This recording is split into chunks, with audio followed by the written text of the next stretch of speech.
Merci Monsieur le Président, Mesdames les sénatrices, Messieurs les sénateurs. Je vous remercie de me permettre de vous parler, d'exprimer nos réactions devant ce texte. La première, je dirais, c'est que dans ce texte, il y a un certain nombre de dispositions qui sont certainement utiles et importantes. Dans le titre 1, il y a un certain nombre de dispositions concernant les mutilations faites aux femmes, la polygamie, le mariage forcé, toutes sortes de mots bien connus de notre société quand même depuis un certain nombre d'années et auxquels on peut être content que l'État souhaite... auquel nous sommes contents que l'État s'y attaque pour de vrai, en quelque sorte, si tant est que ça n'ait pas été fait jusque-là. En revanche, comme j'ai eu l'occasion de l'exprimer devant l'Assemblée nationale et comme les autres représentants des cultes en France ont pu le dire, il y a un certain nombre de dispositions qui nous étonnent ou qui nous inquiètent. Lorsque le président de la République, au tout début octobre, nous a annoncé ce projet de loi, il avait insisté sur le fait que la stratégie adoptée était de rendre plus difficile la vie des associations loi de 1901 à objet cultuel et plus attractive les associations cultuelles 1905. Donc nous avions eu l'occasion de dire que nous, catholiques, nous nous trouvions très bien dans le régime tel qu'il est, tel que nous le vivons. Vous savez que nous vivons le régime 1905 avec des aménagements qui ne sont pas tout à fait des aménagements. D'ailleurs, nos associations diocésaines sont des associations cultuelles. Le Conseil d'État les a reconnues comme telles, mais qui respectent, qui prennent en compte, comme la loi de 1905 le rendait possible d'ailleurs, qui prennent en compte au maximum la structure propre de l'Église catholique. Donc ce régime nous convient, nous ne sommes pas demandeurs d'un autre régime que celui dans lequel nous nous trouvons aujourd'hui en France. Et par conséquent, nous ne sommes pas spécialement demandeurs d'amélioration de la situation des associations cultuelles 1905. Voilà. Maintenant, si l'État souhaite nous en donner, nous en ferons usage comme tout le monde. Mais pour le moment, il nous semble que, je ne sais pas si les associations de 1901 objets cultuels se trouvent empêchées dans leur fonctionnement ou sont rendues moins attrayantes, mais les associations 1905 ne sont pas rendues vraiment beaucoup plus attrayantes qu'elles n'étaient. Beaucoup de dispositions qui sont prévues par cette loi, dont on peut sans doute comprendre l'intérêt, mais auront pour résultat, si elles sont votées, de rendre plus difficile, plus compliqué la vie de nos associations cultuelles. Étant donné notre organisation, nous avons, une association diocésaine par diocèse, qui fait en gros, en simplifiant, une centaine d'associations à peu près diocésaines en France. Donc ce sont des structures qui ont encore qui ont quand même quelques capacités d'action, quelques capacités d'organisation. Nos frères protestants ont une situation différente, puisque eux, ils ont plusieurs milliers d'associations cultuelles, lesquelles sont gérées par des personnes qui font ça avec toute leur bonne volonté, dans leur loisir, pour un certain nombre d'entre elles, comme un engagement personnel, et dont on va rendre par conséquent la vie compliquée en ajoutant des dossiers à remplir, des procédures à faire. Et surtout, je me permets de dire aux sénatrices et aux sénateurs que vous êtes que ce qui nous gêne un peu dans ce projet de loi et dans ce que nous pouvons entendre parfois, c'est le sentiment malgré tout que les croyants, les citoyens français croyants seraient des citoyens dont il faudrait avant tout se méfier. Parce qu'il y a de fait des gens qui ont des manœuvres, qui ont des projets islamistes, disons, ou séparatistes, ou communautaristes, on peut les appeler comme l'on veut. On se retrouve devant un projet de loi qui, qu'il le veuille ou non, est essentiellement répressif, et donc donne l'impression que même les associations cultuelles de 1905 qui existent aujourd'hui et qui fonctionnent depuis des décennies méritent de faire l'objet d'une surveillance particulière et sont contraintes de réaffirmer constamment encore davantage leur appartenance à la communauté nationale. Voilà, donc c'est cet équilibre-là qui nous étonne et dont nous demandons bien d'où il vient et qui nous paraît contraire à l'esprit qui nous avait été annoncé au tout début du mois d'octobre. Voilà, alors ceci étant dit, Il y a quelques dispositions, vous savez, que l'opposition ou la réserve principale que nous formons porte sur l'article 27, donc sur la question de la déclaration à réitérer de qualité cultuelle. Le ministre de l'Intérieur à l'Assemblée nationale a plus ou moins annoncé que elle serait par tacite reconduction, mais ça serait fixé par décret, dont acte, mais nous attendons d'en être certains. Le Conseil d'État avait suggéré qu'elle soit permanente, cette qualité cultuelle, et que le préfet puisse la contester s'il y avait des raisons de le faire. Dans le projet de loi tel qu'il a été présenté à l'Assemblée, il est prévu qu'elle est à reconduire tous les 5 ans. Nous avons une mauvaise expérience à une époque où les préfets devaient donner leur accord pour chaque libéralité reçue par une association cultuelle. Et nous avons eu de mauvaises expériences de préfectures qui n'étaient pas capables de traiter ces dossiers réellement dans les temps. Un certain nombre d'autres dispositions qui concernent le patrimoine des associations cultuelles sont présentées par le gouvernement comme étant une faveur ou un cadeau ou une manière d'améliorer la situation des associations cultuelles de 1905. Je voudrais apporter les précisions suivantes. Lorsque les associations de 1905 ont été, au moment de la loi de 1905, aucune association en France ne pouvait détenir de patrimoine de rapport. Et donc, les associations cultuelles étaient au régime général des autres associations. Elles sont une partie des associations 1901 spécifiées par leur objet cultuel. Voilà. Depuis 2014, si je ne me trompe, il a été décidé que les associations pouvaient détenir du patrimoine de rapport. Pourquoi est-ce que l'association cultuelle se verrait privée de la liberté de gestion qui est reconnue à toute association? Quel qu'ont de particulier les associations cultuelles qui feraient qu'elles devraient faire l'objet d'une loi différente? Et pour employer le mot qui, aujourd'hui, le mot magique, pourquoi est-ce que nous ferions l'objet d'une discrimination dans la liberté de gestion des associations? Encore une fois, nous, catholiques, ne demandons pas spécialement cela, mais puisque ce sujet est mis sur la table, je tiens à préciser qu'il ne s'agit pas d'un privilège ou d'un avantage ou d'un bénéfice, mais il s'agirait simplement de nous mettre au droit commun des associations qu'a organisé notre pays, tel qu'il est organisé dans notre pays. Quant à l'article 6, qui prévoit un contrat d'engagement républicain, en soi, alors il y a au moins 2 remarques à faire. Le premier, c'est le terme de contrat. Ça a été dit par un certain nombre de juristes. C'est toujours étonnant de contracter avec l'État au moment où on demande une subvention. Il s'agit là, en l'occurrence, c'est l'État qui fixe les règles et tout le monde doit obéir à la loi dans notre pays. La deuxième remarque porte sur ce contrat d'engagement républicain. Il y a déjà une charte à laquelle les associations sont censées participer, une charte qui fixe un certain nombre de principes auxquels les associations doivent souscrire. Pourquoi faut-il encore rajouter un contrat? Cela prouve la faiblesse de ce genre de dispositif. Si bien que quand on aura épuisé les charmes et l'efficacité et de la charte et du contrat, il faudra inventer encore un autre dispositif du même ordre. Et donc, de nouveau, on se trouve là devant une mesure qui va compliquer la vie des associations, qui énumère un certain nombre de principes sur lesquels il n'y a pas d'opposition de notre part, évidemment, mais encore une fois, qui donne l'impression que dès qu'une association est cultuelle ou dès qu'une association est confessionnelle, elle serait à surveiller de plus près. Un certain nombre de parlementaires à l'Assemblée nationale ont suggéré d'ajouter dans la liste, dans l'énumération de ces principes, le principe de laïcité, avec l'inconvénient de la non-définition de ce principe de laïcité. S'il désigne la neutralité de l'État, il n'y a pas de problème.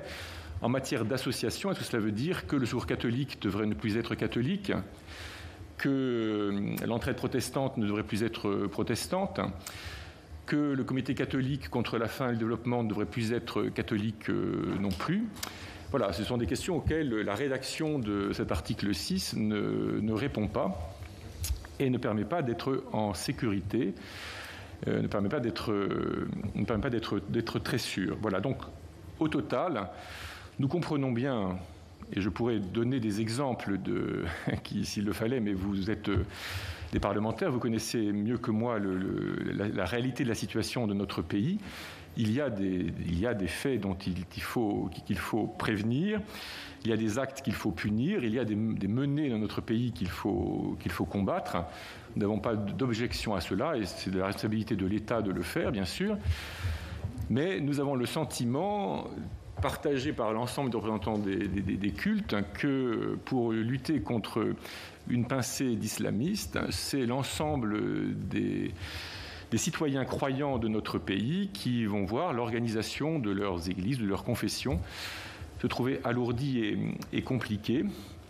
Et l'ensemble d'initiatives que nous pourrions prendre se trouver embarrassées par toutes sortes de mesures répressives. Et donc, le sentiment qui en ressort, c'est encore une fois qu'il y aurait une sorte de méfiance sur le fait même d'être un citoyen, sur le fait même d'un citoyen croyant. Je n'attribue à aucun d'entre vous, ni même d'ailleurs à notre gouvernement, cette méfiance, mais je dis simplement que, qu'on le veuille ou non, une loi répressive ne peut que donner cette impression. Voilà, Monsieur le Président, Mesdames les sénatrices, Messieurs les sénateurs, ce que je voulais vous partager en ce matin, et je suis évidemment prêt à répondre à vos questions si vous le souhaitiez. Merci, Monsieur le Président. Alors, Mesdames les rapporteurs, Madame Verrien. Merci beaucoup, Monsieur le Président. Donc, j'ai bien entendu une loi répressive, alors qu'il me semblait que c'était plutôt une loi qui essayait d'organiser les choses. Et je ne suis pas sûre que l'organisation soit forcément répressive. Ça permet juste de clarifier les situations. J'aurais du coup quelques questions. Alors déjà, vous nous parlez de la complexité de faire cette déclaration pour les associations cultuelles au préfet qui auront 2 mois pour répondre effectivement, si vous pouvez attribuer une déduction fiscale aux dons que vous pourriez recevoir, puisque la déclaration au préfet est bien liée au fait que vous allez recevoir des dons, et donc une défiscalisation qui correspond bien à de l'argent public, puisque ce sont nos impôts qui iraient aider vos œuvres.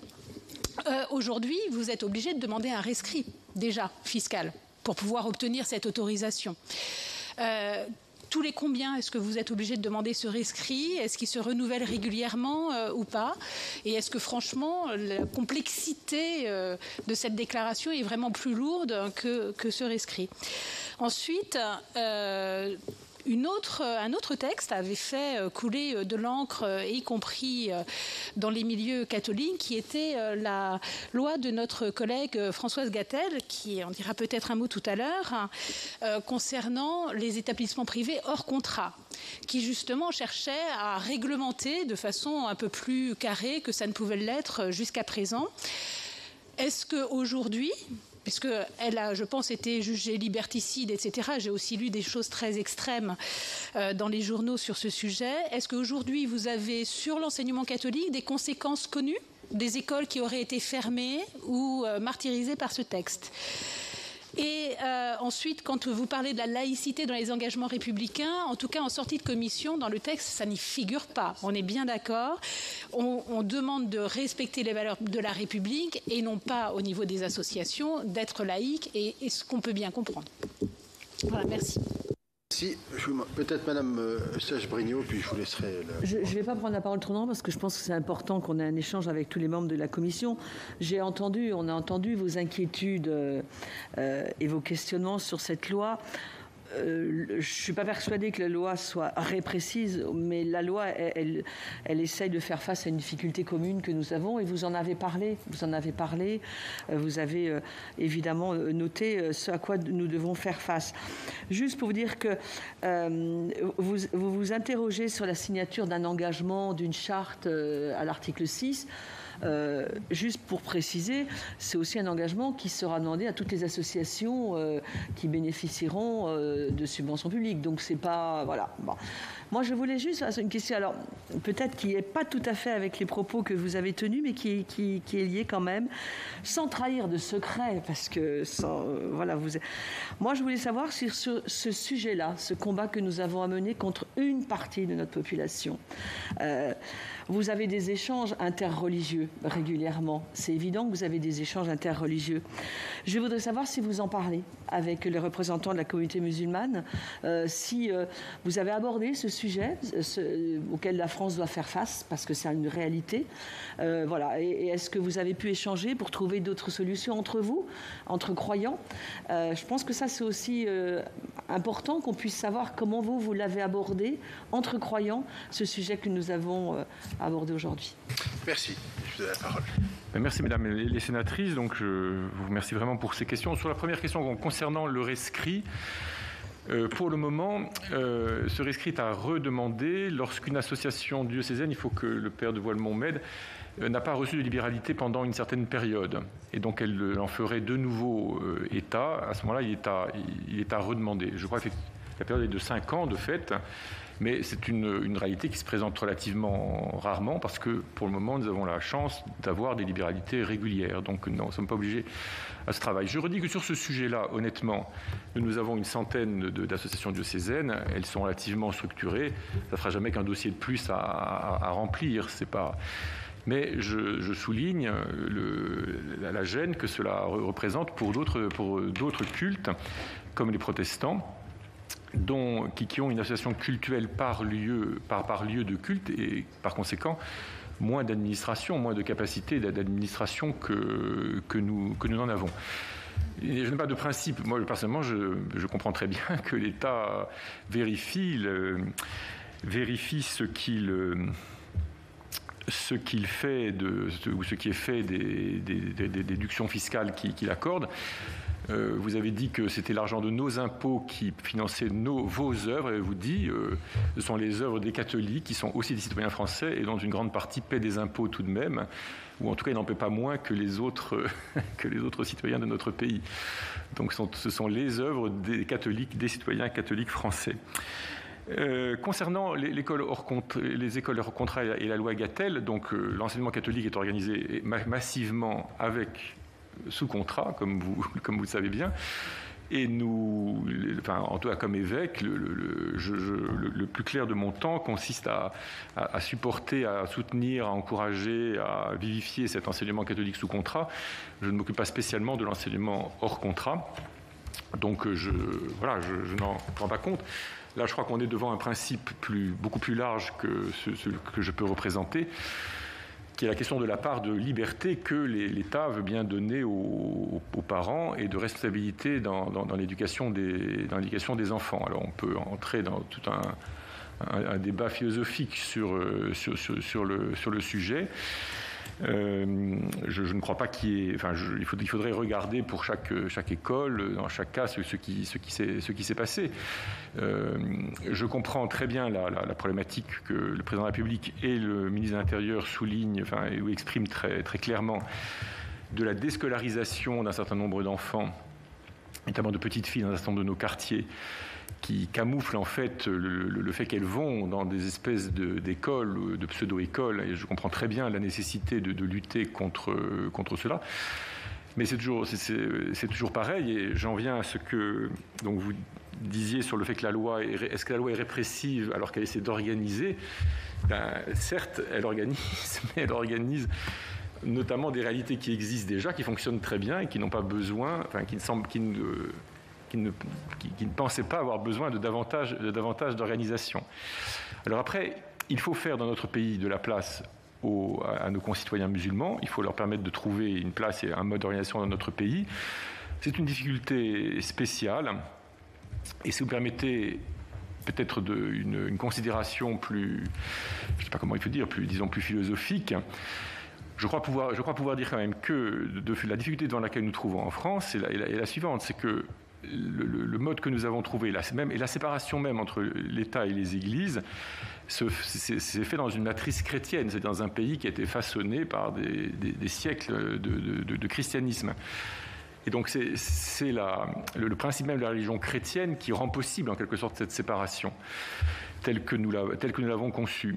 L'islam et les musulmans n'ont pas vécu cette histoire et ils n'ont pas ce même principe de séparation. Donc nous avons du mal à faire entrer ou à aider nos concitoyens musulmans à entrer dans cette matrice-là. Personnellement, je pense qu'il est possible, avec le temps qu'ils y entrent, il est nécessaire de les y aider. Je pense que ça peut être, ça sera bénéfique même pour eux, même du point de vue de la foi musulmane ou de la religion musulmane, que d'être dans une relation avec l'État, avec la communauté politique différente de celle qu'ils connaissent dans les pays à majorité musulmane. Mais c'est un long travail. Bon, est-ce qu'il faut pour cela nous compliquer un peu ou beaucoup l'existence ? C'est ce dont vous avez à décider. Quant au principe de laïcité, j'entends bien qu'il n'est pas encore dans la loi. Je le mentionnais parce que dans les débats de l'Assemblée nationale, il a été question de l'ajouter à l'article 6. Alors, tout cet article 6, de fait, il est pour toutes les associations. Ce contrat d'engagement républicain serait pour toutes les associations, dont acte. Donc, de fait, ça ne concerne pas que nos associations à nous. Mais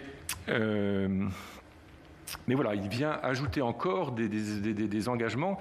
Enfin, nous vivons en France sous un régime de liberté d'association, plutôt. Et il me semble personnellement que c'est le climat global de notre société qui fait que les citoyens respectent les règles de la République et les lois de notre pays. Il est inquiétant qu'on soit obligé de l'affirmer, puis de le réaffirmer, de l'affirmer par une charte, de le réaffirmer par un contrat. Et personnellement, je ne suis pas. Je vois bien le seul intérêt du contrat, ça sera la répression. C'est-à-dire que signer un contrat ne fera pas que ceux qui ne veulent pas le vivre le vivront. Mais signer un contrat permettra de punir ceux qui, l'ayant signé, ne le respecteront pas. Mais il ne fera pas qu'ils le vivront. Et donc le défi devant lequel collectivement nous nous trouvons, c'est de donner du goût et du sens pour vivre les règles de notre République et partager ce que nous appelons les valeurs de la République. Alors quant à nos échanges interreligieux, oui, nous abordons quand même cette question. Je me permets je ne voudrais pas parler au nom des musulmans, mais je peux quand même vous rapporter le fait suivant. Lorsque le président de la République nous a présenté ce qui allait être le discours des Mureaux, la réaction des 3 responsables musulmans qui étaient présents à l'Élysée a été de dire « cette loi va nous aider à lutter contre nos propres intégristes ». Donc elle va nous aider. Mais le climat s'est un peu transformé, paradoxalement, après, et notamment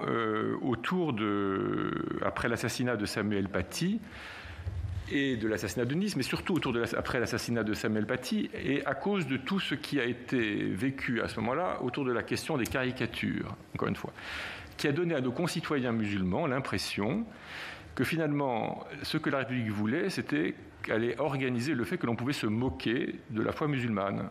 Et donc cette loi a été comprise par eux comme allant de nouveau dans ce sens-là, d'une sorte de contingentement et de mépris de la foi musulmane. Et donc moi j'ai assisté dans nos échanges, on a assisté à un changement d'attitude globale à cause de cette exaltation d'un certain nombre de caricatures. Je me permets personnellement, chacun là-dessus pense ce qu'il veut.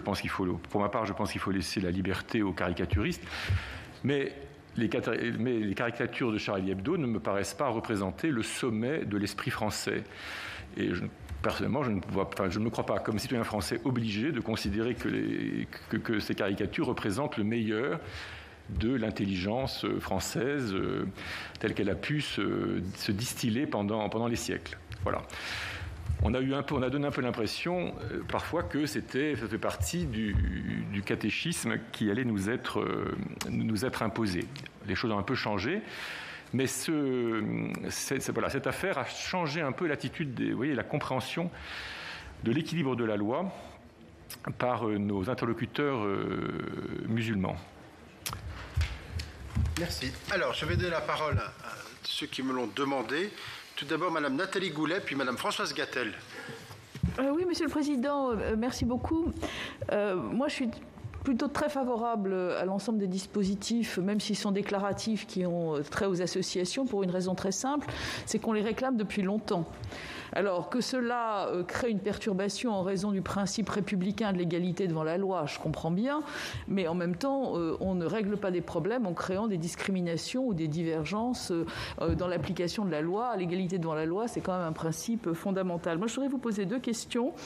La première, est-ce que vous pourriez nous donner approximativement les modes de financement du culte catholique en France, notamment s'il y avait par exemple des financements étrangers, parce que j'ignore complètement, et puis nous dire un mot des prêtres étrangers qui viennent en France.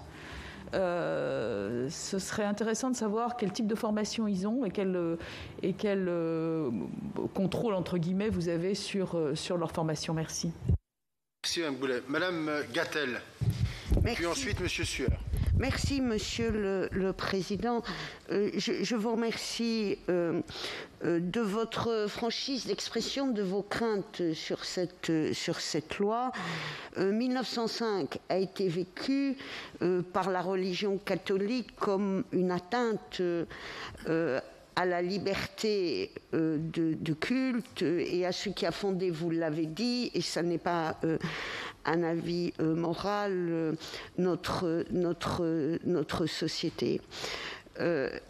2021, il y a à nouveau une interrogation de notre société sur les exigences qui doivent fonder la République, avec un principe que la loi doit permettre l'exercice et la pratique de ses convictions religieuses ou philosophiques, mais que celles-ci ne doivent pas porter atteinte à la République. Il y a depuis 1905 un certain nombre de cultes qui vivent très bien avec la République et la République vit très bien avec les cultes. Et nous avons aujourd'hui un détournement d'une religion, vous l'avez rappelé, qui n'est pas fondatrice de notre société et qui s'est profondément développée pour des raisons, on va dire, historiques, culturelles ou économiques.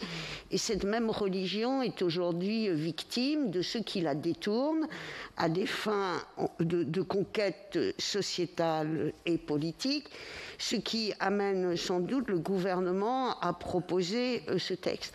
Donc, je vous pose une question très simple et de manière paisible. On a, on va dire, un effet collatéral pour l'ensemble des religions que nous connaissons de l'exigence de la République de se protéger contre des gens qui n'ont qu'un objectif, c'est agresser cette société et qui font des pratiquants de cette religion musulmane des victimes.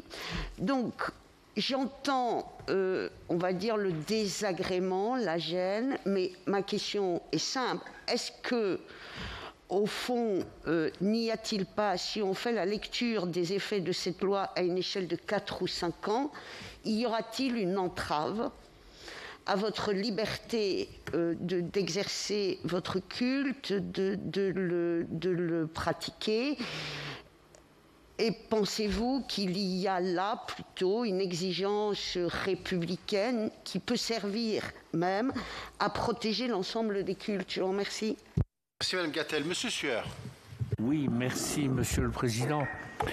L'Église catholique a une longue histoire. Et au fil des siècles, y compris dans notre pays, il lui est arrivé de considérer, ou certains catholiques, et non des moindres, que finalement la loi de l'Église était supérieure à la loi de l'État, de la République, de la royauté, etc. Certains disent que le fanatisme est congénital aux religions. Certains pensent qu'au contraire, les religions peuvent vivre dans un cadre parfaitement rationnel. Je voulais vous demander, en vertu de cette grande expérience, qui n'est pas seulement la vôtre, mais qui est celle de l'institution que vous représentez, comment on peut lutter contre le fanatisme? Parce que finalement, ce à quoi nous assistons, c'est le fait que des personnes soient dans l'incapacité de considérer ou de penser que la loi de la République est supérieure, ou en tout cas doit s'appliquer en toutes circonstances, quelles que soient les considérations liées à la religion elle-même. C'est ma première question. Et la deuxième, qui est courte, est de savoir quel est votre sentiment par rapport au financement des églises, des cultes, par des nations étrangères ou des intérêts ou des groupes étrangers. Est-ce que cela vous paraît légitime? Est-ce que vous pensez qu'il est légitime de réguler cela, voire de l'empêcher? Merci, M. Sueur. La parole est à M. Richard. Oui, Monsieur le Président, ma réflexion ira dans le même sens que celle de certains collègues. Évidemment, quand on aborde un sujet comme ça, on est tenté de verser dans l'histoire profonde. La bagarre, le conflit entre l'Empire romain germanique et la papauté, le gallicanisme, etc. Donc, laissons ça de côté, prenons la situation contemporaine. Dans notre état de droit, toute liberté connaît des limites. C'est ça la fonction du législateur. Et donc, la loi de 1905, comme dans toute une série d'autres domaines, fixe des limites dont l'essentiel tient en deux mots: l'ordre public, dont c'est la responsabilité, dont la République a la responsabilité. Ceci englobe la faculté pour la République de fixer un cadre à l'exercice des cultes. Et je dirais que c'est un cadre allégé par rapport à beaucoup d'États dans des situations de type concordataire, où finalement les moyens attribués par la puissance publique aux religions se traduisent par une série de contrôles et de règles qui sont beaucoup plus profonds que dans notre cas. C'est ça l'équilibre de la laïcité et de la loi de 1905. Donc, une évolution que les collègues ont très bien décrite se produit au cours des dernières générations et suppose une modification, à mon avis, extrêmement légère des modalités du contrôle qu'exercera la République sur l'exercice de cette liberté. Il me semble qu'il y avait beaucoup de subjectivité dans votre présentation, Monseigneur. C'est-à-dire qu'il y avait toujours le sentiment de, etc. Mais que votre rôle, quand vous vous exprimez au nom de l'Église, est tout de même d'essayer de rester à la réalité des faits et des règles et de ne pas amplifier ce qui risque d'être une incompréhension. L'incompréhension ne fait rien progresser.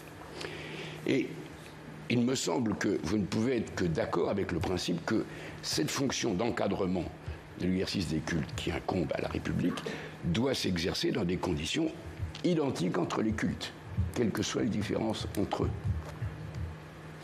Alors, quand vous citez, par exemple, la difficulté pour la confession protestante de répondre à la règle de la déclaration périodique parce qu'elle est organisée en milliers de communautés locales. Mais pardon, dans les prérogatives d'organisation des religions qui reviennent à l'État pour exercer sa mission de contrôle de l'ordre public, il n'est pas illégitime que l'État adresse aux religions des recommandations ou des demandes quant à leur organisation interne.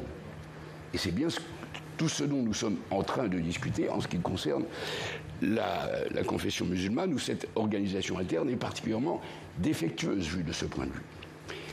Et enfin, dernier point, puisque ça sera aussi un des moments, je dirais, émotifs de notre débat, la liberté de l'enseignement, depuis la Révolution, a toujours subsisté et elle a toujours été encadrée. Et donc, moi, il me semble que c'est au contraire un progrès que la définition des règles de l'enseignement en famille, hors école, soit assortie de principes qui garantissent l'intégrité de l'enfant. C'est-à-dire de faire, pendant de 3 ans à 11 ans, bénéficier à l'enfant, si j'ose dire, d'un enseignement familial par des gens qui n'ont aucune qualification pour le faire, est, me semble-t-il, un détournement de cette liberté. Donc le fait que, enfin, j'allais dire, on s'assure du minimum de capacité et de responsabilité des parents pour savoir s'ils sont en mesure d'exercer l'enseignement de leurs enfants dans des conditions qui ne leur nuisent pas, me semble aussi être tout simplement un progrès. Merci, Monsieur Richard. Il reste 2 questions. Madame de la Gontrie, mais qui est en visioconférence, donc peut-être va-t-elle apparaître sur l'écran qui est derrière nous, je ne sais pas. Là, voilà. Vous avez la parole, Madame de la Gontrie. Ah, votre micro. Voilà. Très bien. Je vous remercie. Je voudrais remercier déjà l'intervenant de la nuance et de la subtilité de son propos. Je lui indique que pour ma part, je suis à la fois dans l'opposition au gouvernement et dans l'opposition au Sénat, puisque je suis membre du groupe socialiste, et que les sujets religieux ne sont pas traditionnellement des sujets sur lesquels nous sommes très versés. Et donc, vraiment, je voulais le remercier de ces nuances. Mais nous sommes donc là pour examiner ce texte dit loi de la République. Et au fond, je pense qu'il faut mettre un terme à une forme de, d'hypocrisie, le mot est trop excessif, qui a été abordé déjà par certains. Il ne s'agit pas d'entamer la liberté religieuse. Ça, c'est acquis. En France, nous estimons, à juste titre, avoir un problème avec une part de ceux qui se revendiquent d'une religion, en l'occurrence la religion musulmane. Si je dis cela, c'est qu'il peut y avoir, mais de manière très marginale, des problèmes, guillemets, avec des membres d'autres religions, mais j'ai envie de dire que finalement, nous avons su peu ou prou les cantonner et y faire face. Et surtout, ils ne suscitent pas la même inquiétude en termes de violence dans la société. Donc ma question est celle-ci. Qu'imaginez-vous qui serait pertinent, sachant que ça a été rappelé à l'instant, il est difficile de considérer qu'il est possible d'appliquer un régime à une religion et pas aux autres, et sachant que, par ailleurs, la liberté religieuse persiste. Donc, je me tourne plutôt vers notre invité pour savoir quelles sont ces éventuelles préconisations. Car autrement, effectivement, nous ne pourrons pas proposer des dispositions qui s'appliqueraient aux uns, mais pas aux autres. Donc, s'il pouvait nous aider à avancer vers la voie d'une solution, ce serait fort intéressant. Je vous remercie. Merci Madame de la Gontrie. Dernière question en tous les cas pour ce premier tour. Monsieur Philippe Bas. Après Monsieur Richard, mais nous laisserons le Président répondre d'abord. Monsieur Bas. Merci Monsieur le Président. Il me semble quant à moi que la loi de 1905 offre déjà beaucoup de réponses aux questions que nous nous posons, ce qui d'ailleurs n'interdit nullement, comme cela a déjà été fait à de nombreuses reprises dans notre histoire, de l'aménager. La loi de 1905 comporte des obligations comptables pour les associations cultuelles. Elle régit leurs ressources, leurs dépenses et leurs réserves. Elle prévoit les dépôts des réserves à la Caisse des dépôts et consignations, le contrôle du ministère des Finances et de l'inspection des finances et la possibilité de dissoudre par un tribunal toute association cultuelle qui ne respecterait pas ces règles. Elle introduit ce qu'elle appelle elle-même la police des cultes, fondée naturellement sur la nécessité de préserver l'ordre public, comme Alain Richard l'a rappelé tout à l'heure. Qu'est-ce que c'est que la police des cultes ? C'est un certain nombre de règles dont la violation peut entraîner des sanctions. La loi de 1905 prévoit la surveillance des autorités sur l'exercice des cultes dans l'intérêt de l'ordre public. Elle interdit les réunions politiques dans les lieux de culte et le fait de faire pression sur quiconque et de quelque manière que ce soit en vue de le déterminer à exercer ou à s'abstenir d'exercer un culte. Elle interdit toute provocation directe à résister à l'exécution des lois ou aux autres actes légaux de l'autorité publique par un ministre du culte et le fait de soulever ou d'armer une partie des citoyens contre les autres ou encore de mettre en cause un citoyen chargé d'un service public. Et elle assortit toutes ces interdictions de sanctions pénales qui peuvent être très lourdes puisqu'elles peuvent culminer à des peines de 2 années d'emprisonnement. Elle prévoit aussi la responsabilité civile des actions cultuelles dans lesquelles ces infractions seraient commises. Donc vous voyez que quand on parle de répression, au sens juridique du terme, la répression, qu'est-ce que c'est ? C'est d'établir des infractions et de permettre leur sanction pénale. Ce serait intéressant, monseigneur de Moulin-Bouffort, que vous nous disiez si vous avez connaissance de poursuites qui auraient pu être exercées contre les ministres du culte catholique dans les précédentes décennies en application de ces dispositions. Il ne me semble pas qu'il y en ait. Et c'est là que nous ouvrons un débat qui me paraît être intéressant parce que plusieurs d'entre vous, chers collègues, ont dit « mais si l'on veut lutter contre la subversion, l'idéologie politique qu'est l'islamisme, alors il faut imposer des règles à toutes les religions, même celles qui ont trouvé leur régime de croisière dans la République et qui ne subissent aucune poursuite actuellement. » Je ne suis pas d'accord avec cette manière de voir. Je considère que quand il s'agit de lutter contre la subversion islamiste, on ne lutte pas contre une religion, on ne limite pas l'exercice d'un culte, on lutte contre une action politique qu'on a déjà, dans le cadre de la loi de 1905, les moyens de combattre. Ces moyens ne sont pas utilisés. Il faudrait d'ailleurs demander aussi au ministre de l'Intérieur, au ministre de la Justice, comment ils sont actuellement mobilisés, avant d'apprécier les dispositions à prendre pour que ces moyens soient amplifiés contre ceux qui, aujourd'hui, menacent la République. Mais à partir du moment où ça n'est plus la liberté de culte qui est visée, ça n'est plus le libre exercice du culte, ça n'est plus la liberté d'exprimer ses convictions religieuses ou philosophiques, alors on rentre dans un domaine dans lequel on peut agir efficacement sans apporter des contraintes supplémentaires à l'exercice de tous les cultes. C'est la question que je pose en même temps qu'une idée que je formule. Bien, Monsieur le Président. Oui, après. C'est des très courtes alors. D'accord. André Reichart alors. Parce que sinon. Non, ce sera vraiment très court.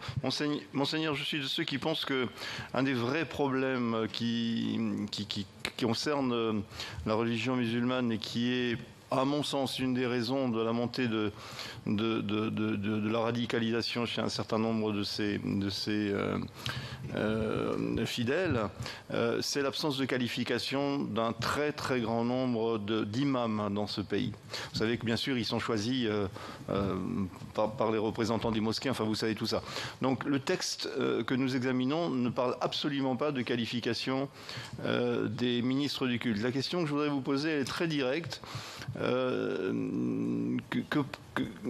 Que pensez-vous de l'inscription éventuelle, qui ne figure pas dans ce texte, d'une exigence de qualification professionnelle pour les ministres du culte ? Point. Merci. Merci, M. Reichart. Eh bien, vous avez la parole. Alors, mesdames et messieurs les sénatrices et les sénateurs, merci pour toutes ces questions qui me permettent de préciser mon propos tout en précisant un certain nombre en répondant à un certain nombre de vos demandes. Ma réponse globale, si vous voulez, c'est que je ne dirais pas que cette loi va pas empêcher l'Église catholique de vivre. Nous en avons connu d'autres de certaine façon, et bien pire. Donc celle-ci n'est pas la pire que nous connaissions.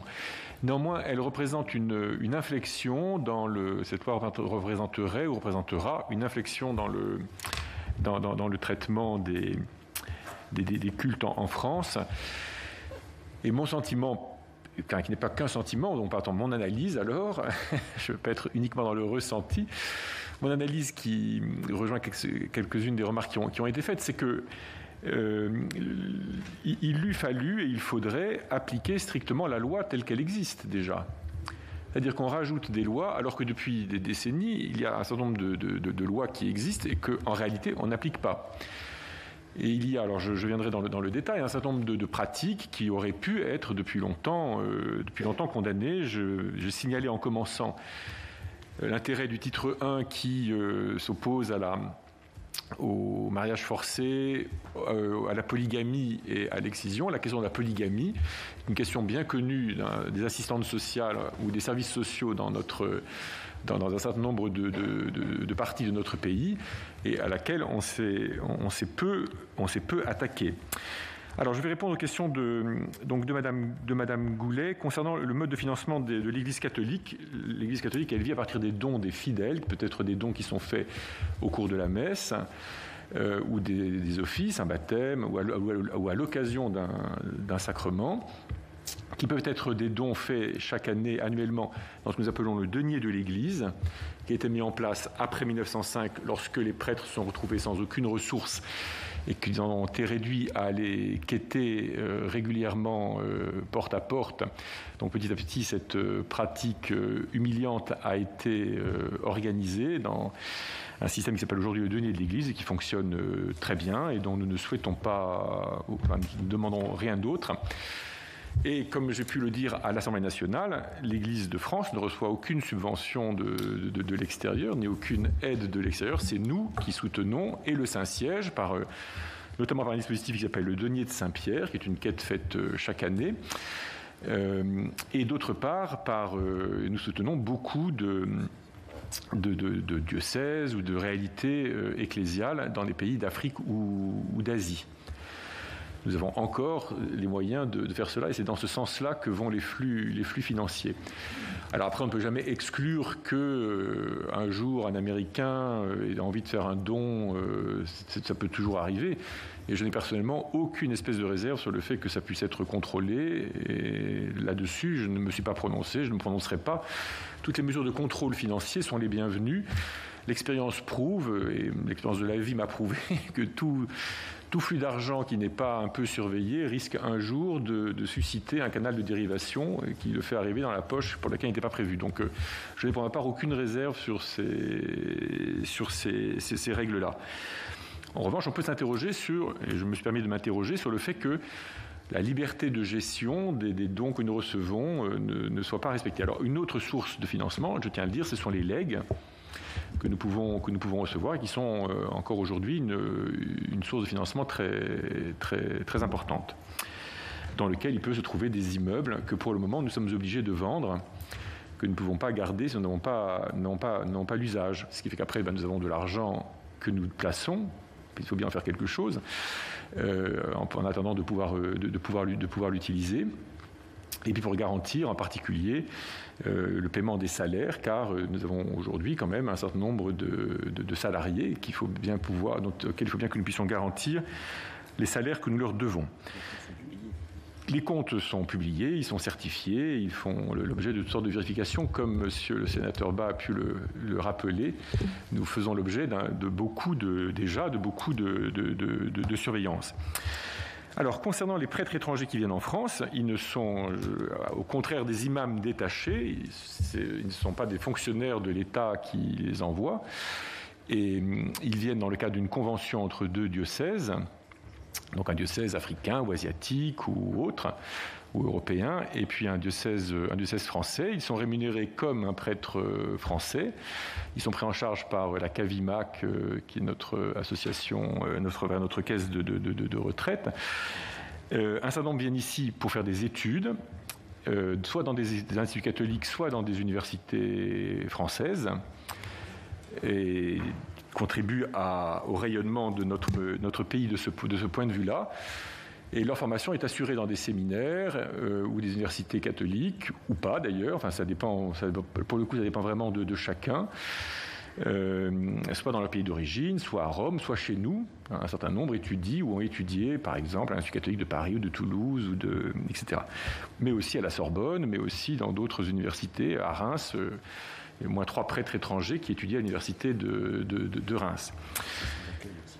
Et puis nous organisons donc des sessions d'accueil et nous les réunissons régulièrement. Ils sont insérés dans le tissu de nos paroisses pour ce qui est de la surveillance ou du contrôle que nous pouvons exercer sur eux. Là-dessus, il n'est pas plus fort que celui que nous exerçons, nous évêques, sur les prêtres de nos diocèses, mais pas moindre. Voilà. Concernant la loi de... Donc, Madame Gatel, vous avez souligné donc l'importance de formuler des exigences républicaines, et ça, moi, je n'ai pas d'objection à cela. La seule chose, c'est qu'elles existent. Hein. Et nous sommes dans une situation où où on en renforce, où on en réitère la force. Personnellement, comme citoyen français, ce qui me désole, c'est que c'est une marque de faiblesse par rapport à... C'est-à-dire que nous entérinons le fait que ce projet républicain n'est pas porté, alors qu'il s'agit précisément d'une action d'essayer d'encourager tout le monde à le vivre. Alors, l'action globale ce projet de loi n'a de sens que dans une action globale. Lorsque le président de la République l'avait présenté, lorsqu'il l'a annoncé dans son discours des Mureaux, c'était pris dans un discours global aussi, avec une analyse sociale, dont quelques pans commencent à se dévoiler, puisque a été annoncé un plan un plan social aussi qui peut contribuer à enrichir la manière dont notre pays essaie d'intégrer ou de faciliter ou de réintégrer un certain nombre de ses citoyens. Donc, par rapport à la loi de 1905, je tiens à préciser une chose. Quelques personnes se sont étonnées que l'on la présente comme une loi de liberté. La vérité, c'est que l'Église catholique, l'épiscopat français, en 1905, est très content de la loi de séparation. J'ai pu le vérifier pour ma part en lisant la Semaine religieuse de Paris, en voyant la réaction des évêques. Car le lendemain du vote de cette loi, la première chose qu'ont fait les évêques, ça a été de se réunir. Car jusque-là, ils ne pouvaient se réunir qu'avec l'autorisation du gouvernement,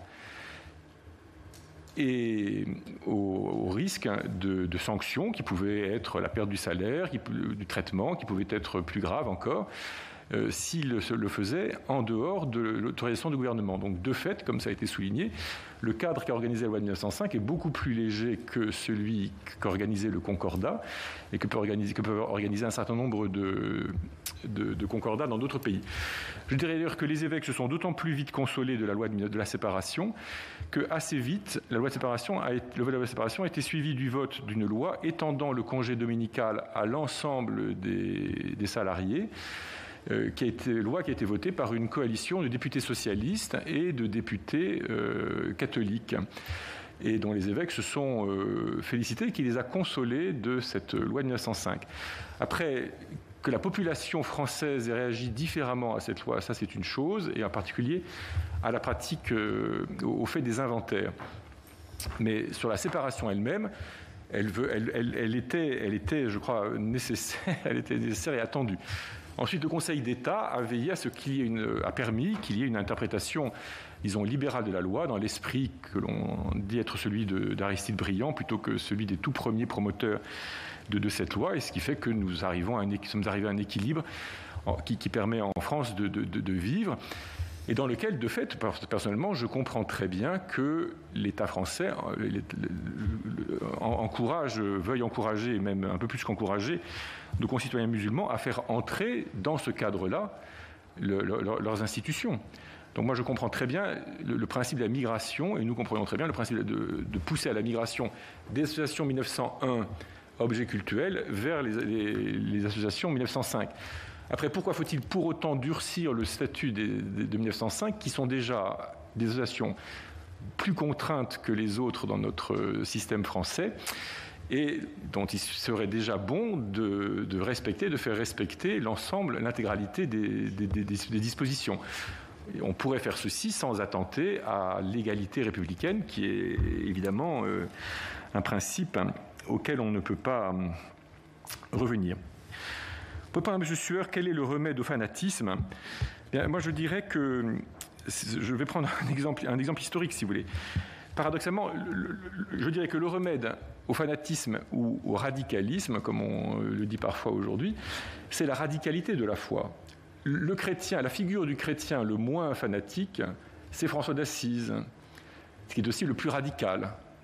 Voilà. Il vit pleinement, radicalement sa foi chrétienne, mais précisément, à cause de cette radicalité-là, il ne vit pas dans une espèce de radicalisme politique ou social, et au contraire, il est capable de fraternité universelle, y compris dans sa fameuse rencontre avec avec le sultan, avec toutes les équivocités de cette rencontre. Donc, pour ma part, je dirais que c'est pas moins de religion, ce serait plutôt un peu plus de vraie religion, qui serait un meilleur remède au fanatisme, plutôt qu'une espèce d'idée fantasmée de la religion, entretenue, aujourd'hui facilement entretenue sur les réseaux sociaux, sur Internet, et qui ne permet pas préciser, qui ne permet pas forcément une véritable expérience et de Dieu et du type de relation que Dieu peut créer, peut nous appeler à créer entre nous. On peut réinterpréter de cette façon-là aussi les guerres de religion. Les guerres de religion ne sont pas le fait des saints. Quant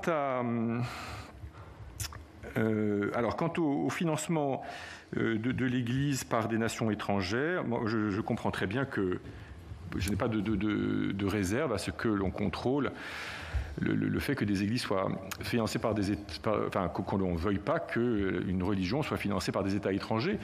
On voit bien aujourd'hui que un certain nombre de mosquées, c'est un fait certain, servent de prolongation de la politique intérieure d'un certain nombre de pays. Mais ça fait des décennies que cela existe, et ça fait des décennies que l'on aurait pu lutter contre cela. Ça fait des décennies que pendant des décennies, la France a accordé des visas à des imams venus d'Algérie, au moment même où l'Algérie refusait le moindre visa à toute personne qui pouvait avoir l'air d'être un religieux ou chrétien, ou d'être tout simplement un chrétien identifié. Donc de ce point de vue-là, la situation dans laquelle nous trouvons est aussi quand même le résultat de ce que nous avons laissé faire. Donc, moi personnellement, le remède que je propose, c'est d'appliquer la loi. Je pense avec cela avoir répondu à un certain nombre de questions, notamment celle de Mme Lagontrie, sur ce que j'imagine. Personnellement, ce que j'imagine, c'est qu'on applique déjà la loi telle qu'elle est. Elle est déjà fortement... L'organisation des cultes en France est déjà une chose bien en place. Le tout, c'est d'y pousser.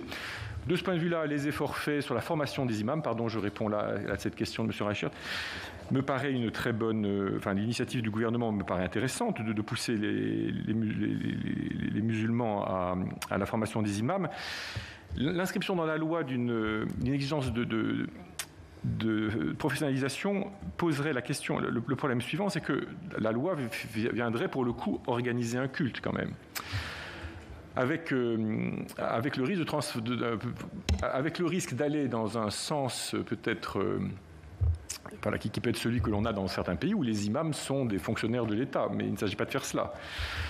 Donc personnellement, je voudrais encourager, quand dans mes rencontres, j'encourage autant que je le peux nos concitoyens musulmans à s'organiser comme nous l'avons fait, c'est-à-dire sur la base associative, organiser des universités, des facultés, des centres de formation, les faire en lien avec les universités françaises comme on est tout à fait capable de le faire aujourd'hui. Lorsqu'il était question de former les imams, c'est l'Institut catholique de Paris qui, le premier, s'était proposé et avait rendu ce service que l'université française n'avait pas voulu prendre dans un premier temps. Là, je pense qu'on a des moyens de ce genre, et je répugnerai pour ma part à tout ce qui donnerait l'impression que l'État voudrait organiser ou fonctionnariser les ministres du culte musulman, ou donner un statut du ministre du culte comme si l'État avait à connaître de cela, parce qu'on retomberait inévitablement dans une sorte dans un genre de concordat, si vous voulez, dans un régime concordataire. Il n'y a pas de statut du prêtre en France.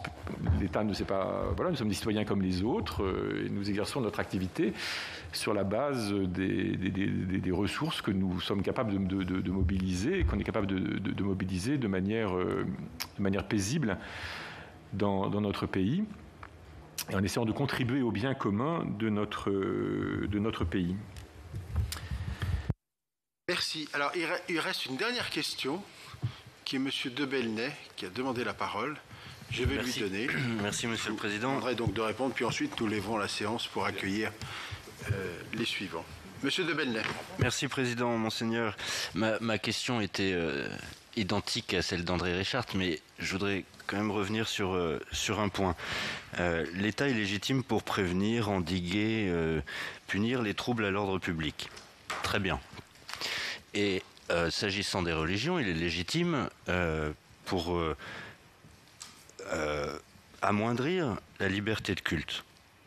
Mais en l'espèce, est-ce que ce qui pose problème, ce n'est pas les religions en France, mais les conséquences de l'inorganisation d'une religion? Et finalement, l'inorganisation de l'islam en France, instrumentalisée par quelques fanatiques ou extrémistes, pose problème. Alors, de cet objectif de contrecarrer l'inorganisation, l'absence de formation des imams et des problématiques de financement notamment étrangers, le projet de loi qui nous est proposé envisage un certain nombre de dispositifs dont vous nous avez dit votre insatisfaction, la perception assez négative, tant elle est restrictive, voire punitive, même si vous n'avez pas utilisé ce mot de punitif. Il est légitime que l'État ait une exigence d'organisation et de structuration de ses interlocuteurs. Est-ce que finalement ce projet de loi ne tape pas à côté de l'objectif?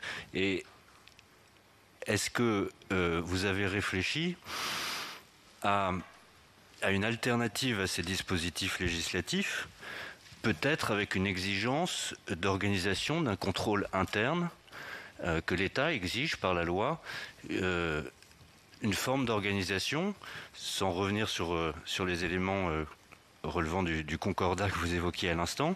Est-ce que vous avez réfléchi à une exigence de structuration, voire de contrôle interne, notamment des financements, par une fédération, pourquoi pas à l'échelon départemental, qui puisse elle-même, organisation en France ou départementalisée, qui soit en capacité d'effectuer le contrôle interne des financements, de l'exigence de formation des imams, sans avoir à en rendre compte à l'État sur le fond, mais en organisation. Est-ce que vous avez réfléchi à une alternative en complément de la charte et de la loi existante qui effectivement mérite parfois d'être mieux appliquée?